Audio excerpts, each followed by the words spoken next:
Le CE Cup, c'est le projet de l'année en un G1. Le but, créer un robot pour gagner un tournoi à la fin de l'année. Alors non, je vous vois venir, mais le but n'est pas de créer un robot tueur, mais un robot qui permet de gagner le plus de points en se déplaçant sur un plateau et en remplissant des objectifs. Placer des modules à des endroits précis, taper un flip display. Nous avons donc créé notre équipe de choc et nous avons commencé à réfléchir à notre stratégie de jeu. Deux possibilités s'offraient à nous, créer un robot télécommandé ou un robot autonome. Après avoir pesé le pour et le contre, nous avons opté pour un robot autonome. Le programme était plus compliqué, mais le nombre de points gagnés multiplié par deux, et notre compétitivité l'a emporté. Alors, nous voilà partis dans le premier semestre. Nous nous sommes munis de nos tournevis et de nos fers à souder, et nous avons commencé à créer le robot. Le montage de la structure fut un premier pas. Nous avons placé les moteurs et fait les premiers tests. Après de nombreux essais et réglages, notre robot pouvait rouler et s'arrêter. Nous avons ensuite peaufiné notre robot, en ajoutant un servomoteur pour lever le drapeau.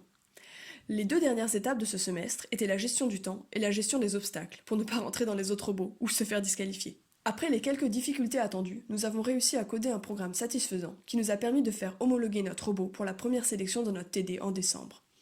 Après des matchs mouvementés, nous nous sommes malheureusement retrouvés troisième et donc non présélectionnés.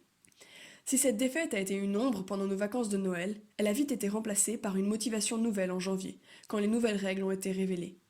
Nous avons commencé ce nouveau semestre par peaufiner notre stratégie. Nous garderons un robot autonome, mais l'empilement des modules doit être notre objectif principal.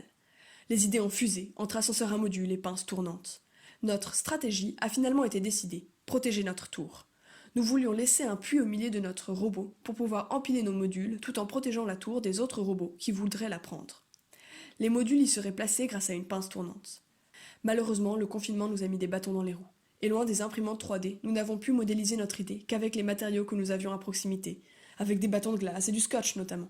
Le coronavirus a fait annuler le tournoi final, mais il ne nous a pas enlevé ce que nous avons appris pendant cette année, les bases de la création de robots et le travail en équipe.